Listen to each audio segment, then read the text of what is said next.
Hello guys, ఇక్కడ చూస్తున్నారు కదండి. ఈరోజు వీడియోలో ఇక్కడ బస్ అయితే రాజాం నుంచి గుంటూరు వెళ్ళాల్సిందండి. సో రాజాం నుండి చీపురుపల్లి వచ్చే దారిలో అయితే యాక్సిడెంట్ అయింది. మినిమం బస్సులో వచ్చేసి 20 మంది ప్యాసింజర్స్ అయితే ఉన్నారండి. వాళ్ళెవ్వరికి కూడా అంటే బయట యాక్సిడెంట్ అయిందని కూడా ఎవ్వరికి చెప్పలేదండి. లోపల వాళ్ళు అడుగుతున్నారు ఏమైందనేసి, ఎవ్వరికి కూడా ఏం చెప్పలేదంట. ఇలా చూడండి, మాకు స్టాప్ చీపురుపల్లి వచ్చిందండి, మేము ఎక్కాల్సింది.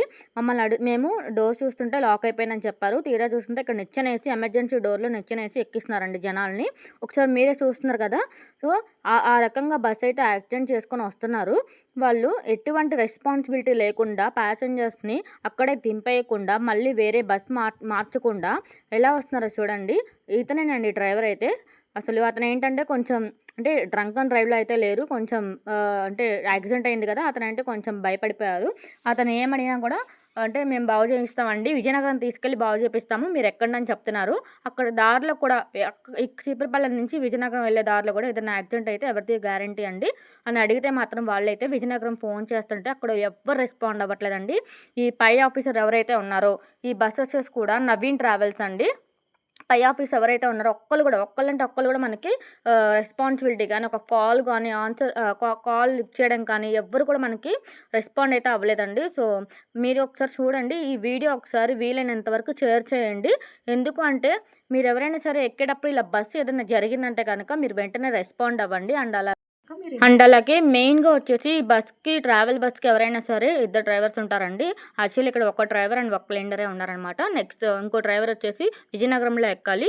అతను ఏంటంటే అసలు ఎవ్వరు కూడా రెస్పాండ్ అవ్వట్లేదండి. ఇక్కడ డ్రైవర్ అయితే టెన్షన్ పడిపోతున్నారు. అతను విజయనగరం వాళ్ళు కాంటాక్ట్ నెంబర్ ఇచ్చారు, వాళ్ళు ఎవరు కూడా రెస్పాండ్ అవ్వట్లేదు. ఆ డ్రైవర్ని అడుగుతుంటే మాత్రం విజయనగరంలో బాగు చేపిస్తాము, తీసుకెళ్తాం అంటున్నారు, కానీ వేరే మాట అయితే చెప్పట్లేదండి. వీళ్ళందరినీ సేఫ్గా వేరే బస్కైనా ట్రాన్స్ఫర్ చేస్తామని కూడా ఏం చెప్పట్లేదు. అతను విజయనగరం తీసుకెళ్తాను, అక్కడ తీసుకెళ్ళి బాగు చేపిస్తా అంటున్నారు. అక్కడి వరకు తీసుకెళ్లే లోపు ఇంకేం జరగడానికి గ్యారంటీ ఏంటి అని జనాలు ఎంతమంది అడుగుతున్నా కూడా ఎవ్వరు సమాధానం చెప్పట్లేదండి. సో మీకే కనుక ఇలా జరిగితే, ఇలా ట్రావెల్స్ బస్సు ఇలా జరుగుతూ ఉంటే కనుక మీరు కనుక ఏం చేస్తారో ఒకసారి నాకు కామెంట్ సెక్షన్లో కామెంట్ చేయండి. అండ్ వీలైనంత వరకు ఈ వీడియోని షేర్ చేయండి. ఎందుకంటే ఇలా ట్రావెల్స్ బస్ అనేది మనం యాక్సిడెంట్ జరిగినప్పుడు వెంటనే రెస్పాండ్ అవ్వాలండి. ఇలాంటి వీడియోస్ మనం అవేర్నెస్గా ఉండడం కోసమే నేను వీడియో పోస్ట్ చేస్తున్నాను. సో ప్లీజ్ నాకు ఈ వీడియోని మాత్రం షేర్ చేయండి, అలాగే లైక్ కూడా చేయండి. ఎంతమందికి రీచ్ అవుతుంది ఏంటి అనేది నాకు తెలియదు, బట్ నాకు ఈ వీడియో మాత్రం చాలా మందికి రీచ్ అవ్వాలి అండ్ వాళ్ళు అలాగే మంచిగా రెస్పాండ్ అవ్వాలని నేను కోరుకుంటున్నానండి. ఇక చూడండి అతను ఎలా పడిపోయారో. సో మేమైతే ఈ బస్సు అయితే ఇవాళ ఎక్కలేదండి. సో నేనైతే అందరికీ తెలియాలని వీడియో అయితే పోస్ట్ చేస్తున్నానండి. సో ప్లీజ్ వీలైనంత వరకు ఈ వీడియోని షేర్ చేయండి, అలాగే లైక్ చేయండి, అలాగే కామెంట్ చేయండి.